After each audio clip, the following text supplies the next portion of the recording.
ప్రభువైన యేసుక్రీస్తు నామములో మీకు సమాధానం కలుగునుగాక.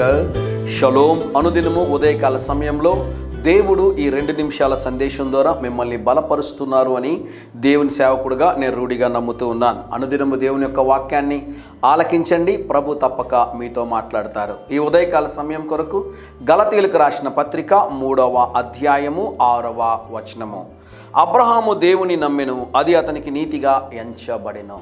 మొదటి మాట, అబ్రహాము దేవుని నమ్మెను.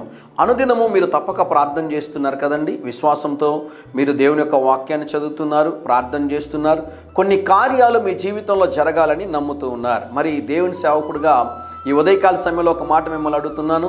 మీరు ప్రార్థిస్తున్నటువంటి దేవుడు మీకు సహాయము చేయగలడు అని మీరు నమ్ముతూ ఉన్నారా? కొంతమంది గమనించండి, కొన్ని కార్యాల కొరకు ప్రార్థన చేయమంటారు, ఎంతో విశ్వాసంతో ప్రార్థన చేస్తుంటారు.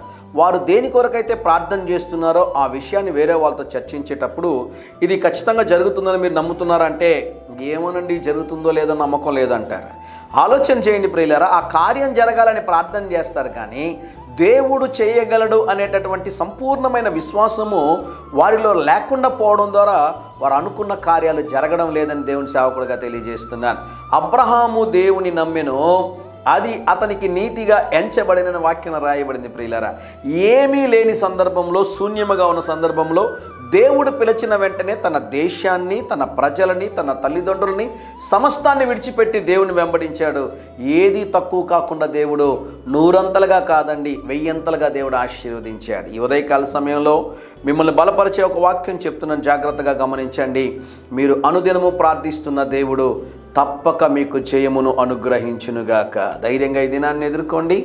దేవుని సన్నిధి మీకు తోడుగా వచ్చునుగాక. ప్రియ పరలోకపు తండ్రి, ఈ దినం మా ప్రియులు తలపెట్టుచున్న ప్రతి కార్యంలో ప్రభువా మీరు తోడై ఉండి వారి ప్రతి అవసరతను సంధించి ఆయన బలమైన కార్యాలు మా ప్రియుల జీవితంలో ఈరోజు మీరు జరిగించమని యేసు నామములో ప్రార్థిస్తున్నాము తండ్రి. Amen, amen.